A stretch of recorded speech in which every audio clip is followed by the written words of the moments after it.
ever factory outlet Mukunda Jewelries grand opening December 14న హన్మకొండలో. మధుర మధుర బింబే మంజులం మందహాసే శిశిరమృతవాక్యే శీతలం దృష్టిపాతే విపులమరుణ నేత్రే విస్తృతం వేణునాదే మరకతమణి నీలం బాలమాలోకయేను. భాగవత కథాసుతకి స్వాగతం. బలరామకృష్ణులు ఇద్దరూ పెద్దవాళ్ళు అవుతున్నారు. ఋతువులు గడుస్తున్నాయి, నెలలు గడుస్తున్నాయి, సంవత్సరాలు గడుస్తున్నాయి, మెల్లిగా పెద్దవాళ్ళు అవుతున్నారు. అయితే ఆ సంవత్సరం వీళ్ళు కొంత పెద్దవాళ్ళు అయిన తర్వాత పిల్లలు చూడడానికి పెద్దవాళ్ళుగా మగపిల్లల లక్షణం, చిన్నపిల్లల లక్షణం పోయి మగపిల్లల లక్షణం కనపడేంత ఎత్తుగా కనిపిస్తున్నారట. ఆ కాలంలో మార్గశిర మాసంలో గోపకన్యలు నెల రోజుల పాటు కాత్యాయని వ్రతం చేసుకుంటారు. ఇప్పుడు మనం చేస్తున్నదే తిరుప్పావై కూడా కాత్యాయని వ్రతం లాంటిదే. కృష్ణుని భర్తగా కావాలని ఆండాళ్ తల్లి చేసిన కాత్యాయని వ్రతమే. ఆమె ఈ గోపికలు చేసిన కాత్యాయని వ్రతాన్నే అనుసరించిందని చెప్పబడింది. అయితే వీళ్ళు ఏం చేసేవాళ్ళు, ప్రతిరోజు ఉదయానికే సూర్యోదయానికి ముందే నిద్రలేచి ఒకళ్ళనొకడు పేర్లతో పిలుచుకునేవాళ్ళు. లేచావా, ఇంకా వెళ్దాం వెళ్దాం రా అని పాటలు పాడుతూ ఇంకా నిద్రపోతున్న స్నేహితురాళ్ళని మేల్కొలుపుతూ బయలుదేరుతారు. తర్వాత ఒకళ్ళ చేతులు ఒకళ్ళు పట్టుకుని పాటలు పాడుకుంటూ యమునా తీరానికి వెళ్తారు. అక్కడ స్నానం చేసి ఇసుక మట్టి కలిపి కాత్యాయని దేవి విగ్రహాన్ని తయారు చేస్తారు. ఆ విగ్రహానికి పూలమాలలు వేసి గంధ పుష్పాక్షతలతోనూ లేత చిగుళ్లతోనూ పూజలు చేసి తర్వాత పళ్ళు నైవేద్యం పెడతారు. పూజ చేసేటప్పుడు అందరిది ఒకటే జపమాట, మొత్తం చేసే వాళ్ళందరిది. ఏమంటున్నారు, తల్లి కాత్యాయని, నువ్వు సమస్త శుభాలకి నిలయమైన దానివి, మానవులు దాటడం శక్యం కాని మహామాయవి, మహాయోగివి, సర్వేశ్వరివి. ఒకటే జపం, ఈ పూజ, ఇది ధ్యానం. అక్కడి నుంచి అందరి మనసులోనూ ఒకటే కోరికట. అదేమిటి, నీకు మరల మరల నమస్కరిస్తాను తల్లి, నందగోపుడి కుమారుడైన కృష్ణుడు నాకు భర్త అయ్యేలాగా అనుగ్రహించు. ఉన్న గోపికలందరూ కృష్ణుడే భర్తగా కావాలని కోరుకుంటున్నారు. అది కూడా వీళ్ళు కోరేది ఒక్కావిడ్నే, అమ్మవారినే ఈ కోరిక కోరుతున్నారు. ఇలా ప్రార్థిస్తూ గోపకన్యలు శ్రద్ధాభక్తులతోటి కాత్యాయని వ్రతం ఆచరించారు. ఇంకొక 4-5 రోజుల్లో నెల రోజుల వ్రతం పూర్తవబోతోంది. అంటే ధనుర్మాసం చివరికి వచ్చేసిందనమాట. మార్గశిర మాసం చివరికి వచ్చింది అనుకుందాం పోని. వారు పాటిస్తున్న వ్రత విధానం కూడా సర్వాంతర్యామికి తెలిసింది. వాళ్ళు చేస్తున్న పొరపాట్లు సరిదిద్ది వాళ్ళకి వ్రత ఫలితం దక్కేలా చేయాలనుకున్నాడు. కృష్ణుడికి తెలుసు వీళ్ళు దేనికోసం వ్రతం చేస్తున్నారు అనేది. ఆయన ఏమనుకున్నాడంటే, వీళ్ళు చేసే చిన్న చిన్న తప్పులు తెలుసు ఆయనకి. అలాగే ఏం చేశారట, ఒకరోజు వాళ్ళు రోజులాగానే వస్త్రాలు గట్టి మీద వదిలిపెట్టి నదిలోకి దిగారు. కృష్ణుడికి వ్రతము తెలుసు, వీళ్ళు ఎందుకు చేస్తున్నారో తెలుసు. ఇప్పుడు వీళ్ళని దిద్దాలి. ఎలాగా, శ్రీకృష్ణుడు ఏం చేశాడట, స్నేహితులతో కలిసి చీకటితోనే లేచి నది ఒడ్డుకు వెళ్ళాడు. స్నేహితుల్ని దూరంగా నిలబెట్టాడు. గుట్టగా పోసిన గోపికల వస్త్రాలన్నీ చుట్టబెట్టి మూటగా కట్టి పక్కనే ఉన్న చెట్టు ఎక్కాడు. అక్కడి నుంచి ఆ కన్యల్ని ఇలా పిలిచాడట, ఓ కన్యలారా, మీరు వస్త్రాలు గట్టును వదిలి నదిలోకి దిగారు, మీ వస్త్రాలన్నీ ఇప్పుడు నా దగ్గర ఉన్నాయి, ఈ చెట్టు కిందకు వచ్చి మీ వస్త్రాలు తీసుకోండి అని పిలిచాడు. పిలిచేసరికల్లా పైగా ఏమంటున్నాడు, ఒక్కొక్కరు వచ్చి కానీ అందరూ వచ్చి కానీ మీ వస్త్రాలు తీసుకోండి, ఈ చెట్టు దాకా వచ్చిన వాళ్ళకే వస్త్రాలు ఇస్తాను, ఇక్కడ దాకా వస్తాయి, మిమ్మల్ని నేనేమి అల్లరి పెట్టను, మాట తప్పను, కానీ చెట్టు దాకా రావాల్సిందే. గట్టు మీద యువతలికి ఉంది చెట్టు అంటే నీళ్ళల్లో నుంచి లేచి గట్టు ఎక్కాలి, అదే లెక్క అనమాట. అక్కడి నుంచి శ్రీకృష్ణుడి కొంటితనం చూసి గోపికలు నవ్వుకున్నారు. కానీ ఎవ్వరూ నీళ్ళల్లో నుంచి బయటికి రాల. మార్గశిర మాసం తెల్లవారుజామున చలి తీవ్రంగా ఉంటుంది. కొన్ని చోట్లయితే పొగమంచుతోటి మొహాలు కూడా కనపడవు, అంత మంచుగా ఉంటుంది మార్గశీర్షంలో. తర్వాత కంఠం దాకా మునిగి ఉన్నారు, మెడ లోతు దాకా నుంచుని ఉన్నారు. అందులో కొంతసేపటికి ఇంకాసేపు గడిచేసరి కల ఏదో గబాబా కాస్త నీళ్ళల్లో మునిగినప్పుడు బాగుంటుంది, వెచ్చగా నదీ స్నానం చాలా హాయిగానే ఉంటుంది. కానీ క్రమంగా గాలి వీస్తూ ఉంటే చలి తెలుస్తూ ఉంటుంది. ఎక్కువసేపు ఉండరు, స్నానం చేసి 2-3 మునుగులు మునిగి కృష్ణ గోవింద దామోదర అనుకుని బయటకు వచ్చేస్తారు. ఆ బయటకు వచ్చే అవకాశం లోపలే ఈయన తయారైపోయాడు ఇక్కడ పెద్ద మనిషి.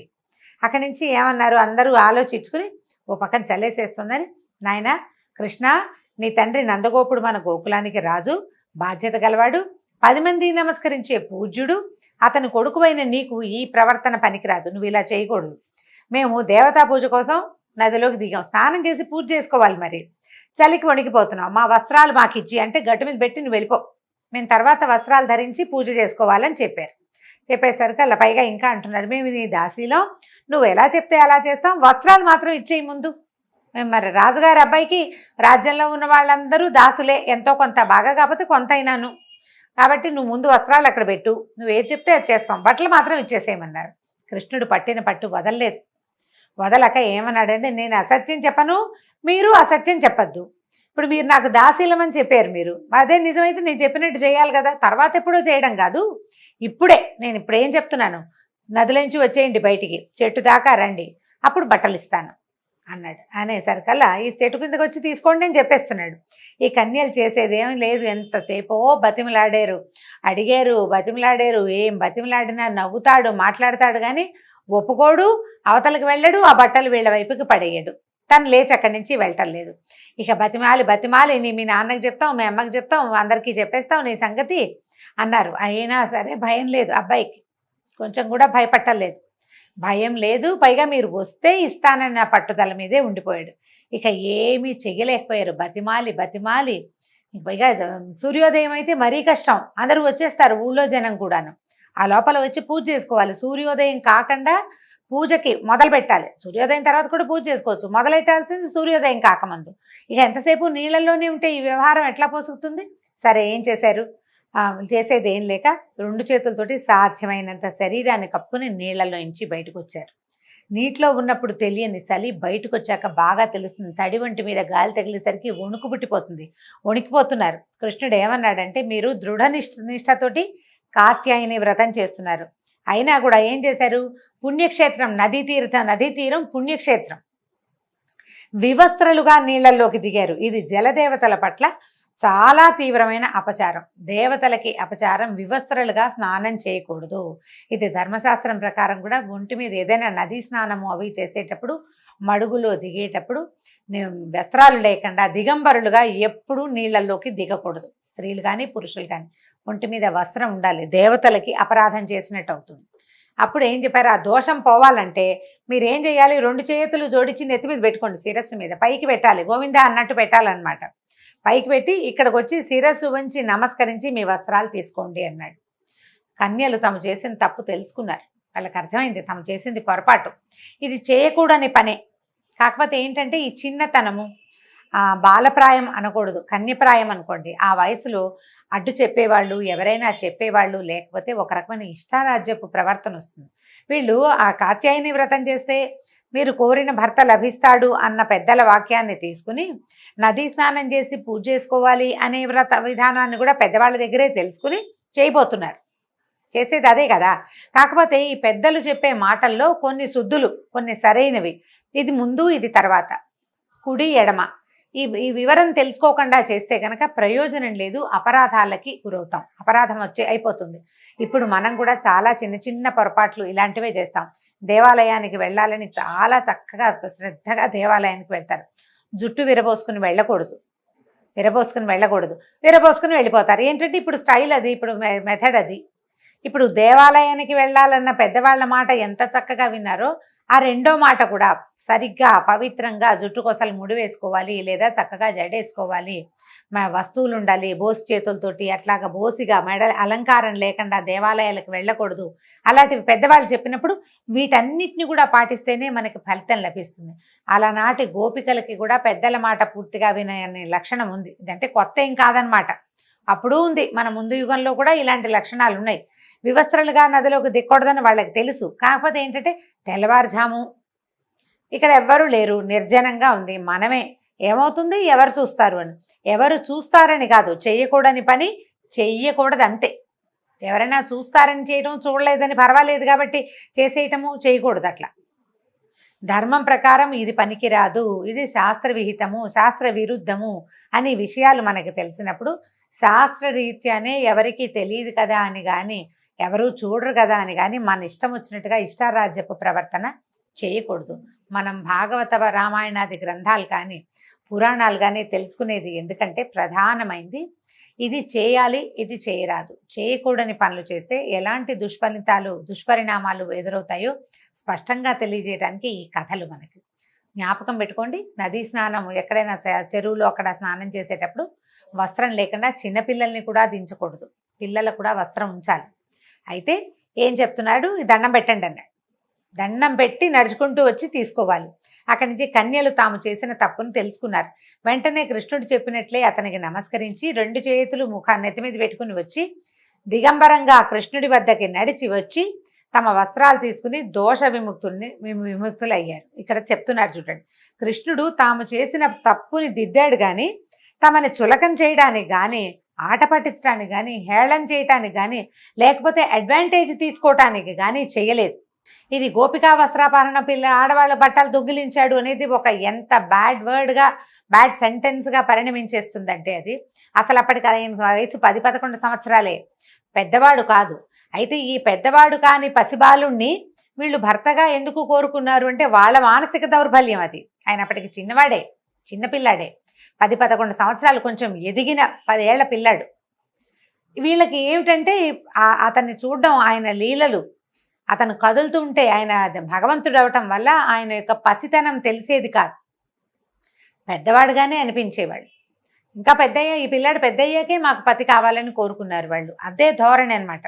అయితే ఈ భావాలు గ్రహించి సర్వజ్ఞుడైన స్వామి ఇలా చెప్పాడట, మీ మనసులో ఏముందో నాకు తెలుసు, అది వేరే విధంగా పరిణమించకుండా భక్తిగా పరిణమించాలి. ఇప్పుడు ఎవరెవరి వాంఛలు ఎలా ఉంటాయంటే, మనకి ఇది కావాలి, ఒక వస్తువు మనకి కావాల్సిన విధంగానే కావాలని కోరుకుంటాం, జనరల్గా జరిగేది అదే. అయితే భగవంతుడు ఏం చెప్తాడంటే, ఇక్కడ భగవంతుడు వీళ్ళకి ఒక 10-11 సంవత్సరాల మగపిల్లవాడి రూపంలో కనపడుతున్నాడు. కన్యలకి అతను కావాలంటే ఏమనుకుంటారు, వాళ్ళ మనసుకి, వాళ్ళ వయసుకి, వాళ్ళ ఉద్దేశానికి నేను స్త్రీని, ఈ పురుషుడు నాకు కావాలి, వీడు భర్తగా కావాలని కోరుకుంటున్నారు. ఇప్పుడు ఇలా ఎందుకు కోరుకుంటారు, ఎందుకు చేస్తారంటే వాళ్ళ కర్మానుభవాన్ని బట్టే వాంఛలు, ఆలోచనలు ఏర్పడతాయి. స్త్రీ సహజమైన వాంఛ ఏంటంటే ఒక 14-15 సంవత్సరాల పిల్ల, ఇప్పుడు ఈ కాలం అంటే కొంచెం పెద్దవాళ్ళు అయితే కానీ ఊహలు రావనుకోండి, అప్పుడైతే ఈ పిల్లలు పెద్దవాళ్ళు అయ్యారు అంటే వాళ్ళకి తమకు భర్తని ఎన్నుకునే ఆలోచనలోనే ఉండేవారు. భర్తని ఎన్నుకోవాల్సి వస్తే ఇంత అందమైన వాడు, కంజదళాయితాక్షుడైనటువంటి ఒక అందమైన పిల్లవాడు కనిపిస్తుంటే ఆడే నాకు కావాలని అనుకోవటం చాలా సహజమైన సంగతి. అయితే ఎవరో ఒకళ్ళు కాకుండా ఉన్న వాళ్ళందరూ, మొత్తం గోపికలందరూ కూడా అదే ధ్యాసలో ఉన్నారు. కన్యలే కాకుండా తర్వాత పిల్లల తల్లులకి కూడా ఈ బాలుడే కావాలన్న ఊహ వచ్చింది. అతన్ని బాలుడిగా వాళ్ళు తెలుసుకోవటం లేదు, అనుకోవటం లేదు, జగన్నాథుడుగా తెలుసుకోవటం లేదు, నాథుడుగా కావాలని మాత్రమే తెలుసుకుంటున్నారు. వాళ్ళ తాలూకు మానసిక పరిస్థితి ఆ రకంగా ఉంది కాబట్టి అలాంటి ఊహలు ఏర్పడ్డాయి వాళ్ళకి. ఈ గోపికా వస్త్రాపహరణం కానీ, గోపికా గీతలు కానీ ఏవి ఎన్నదగిన విషయాలు కావండి. ఇవన్నీ భగవంతుడి వైపుకి తీసుకెళ్లే మార్గాలు. మనసు భగవంతుడిని కోరుకుంటుందంటే మన వయసులో మామూలు సాధారణ వ్యక్తులకి రకరకాలు ఉంటాయి. మా పిల్లలకి చదువు, మా భర్తకి వ్యాపారాభివృద్ధి, మా అమ్మకి ఆరోగ్యం, ఎన్ని ఉంటాయండి మనకి కోరికలు.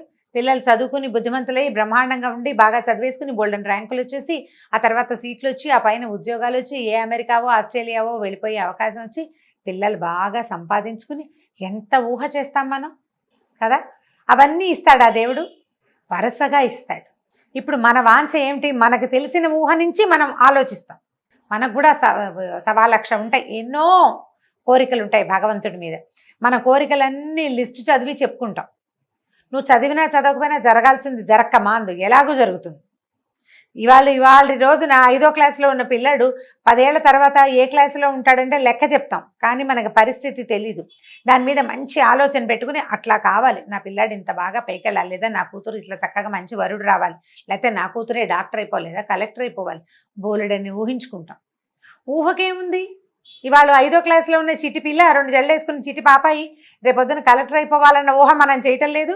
అలాంటిదే వీళ్ళు భర్త కావాలని కోరుకోవటం కూడా అదేమి విచిత్రము విశేషమైనది కాదు, ఆ కాలానుగుణమైన కోరిక అంతే.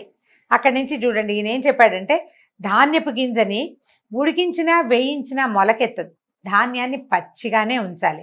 అది అలాగే భగవంతుణ్ణి మనసులో నిలుపుకున్న వాళ్ళు అతనితోటి సంసార భోగాన్ని అనుభవించాలని కోరుకోకూడదు. ఇతన్ని భగవంతుడుగా తెలుసుకోకపోవటం వల్ల, భగవంతుడని తెలియకపోవటం వల్ల అతని దగ్గరున్న లీలల్ని చూసి వీళ్ళు మోహపడుతున్నారు. కానీ ఈ లీలలు చూపించేవాడు సాక్షాత్తు పరంధాముడని, మనని సృష్టించినవాడు, మనని బతికించేవాడు, రేపొద్దున మనని లయించేవాడు కూడా ఇతడేనని తెలుసుకోకపోవటం వల్ల వీళ్ళు ఇలాంటి ఆలోచన చేస్తున్నారు. అందుకని కృష్ణుడు ఏం చెప్పాడంటే, అమ్మా ఇవి నన్ను మనసులో నిలుపుకున్న వాళ్ళకి వేరే ధ్యాస ఉండదు, ఇతర ధ్యాసలు ఉన్న వాళ్ళకి నేనే భగవంతుడిని తెలియలేదని అర్థం. కాబట్టి మీ వ్రతం ఫలించింది. మీ మనసులో ఉన్న భావనలని నేను పోగొడతాను, కామనలని కోరికలని నేను పోగొడతానని చెప్పాడు. మీరు గోకులానికి తిరిగి వెళ్ళిపోండని ఈ గోపకన్యల్ని పూజ చేసుకున్నాక ఇంటికి వెళ్ళిపోమని చెప్పాడు. ఈ గోపికలు కృష్ణుడి పాదాలని ధ్యానిస్తూ వెళ్ళిపోయారట. దీంతో భాగవత్ కథా సుధ ఇవాళకి సమాప్తం. రేపు ఇంకో కథతోటి కలుసుకుందాం. నమస్కారం.